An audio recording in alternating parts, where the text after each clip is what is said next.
Hi friends, ఈ వీడియోలో మనం హ్యాండ్స్కి చంక దగ్గర జాయింట్లు వేసుకుంటాం కదండి. అలా జాయింట్లు వేసుకునేటప్పుడు మెయిన్ పీస్కి సపరేట్గా, లైనింగ్కి సపరేట్గా జాయింట్ చేసుకొని హ్యాండ్స్ అనేది జాయింట్ చేసుకుంటాము.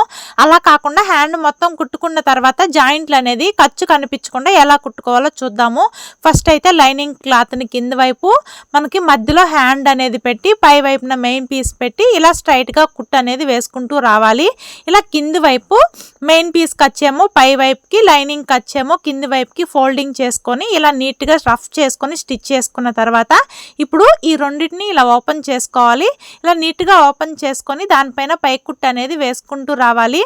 ఇలా స్టిచ్ చేసుకునేటప్పుడు కింది వైపును కూడా మనము స్టిచ్ అనేది వీటి రెండింటిని జాయింట్ చేసుకుంటూ వేసుకోవాలి. ఇలా నీట్గా జాయింట్ చేస్తూ కుట్టుకున్న తర్వాత ఇలా రివర్స్ చేసుకొని ఈ ఎక్స్ట్రాగా ఉన్న ఈ ప్యాచ్కి లైనింగ్ని మెయిన్ పీస్ని ఇలా జాయింట్ చేసుకొని మనకి హ్యాండ్ షేప్కి తగ్గట్టు ఇలా కట్ చేసుకోవాలి.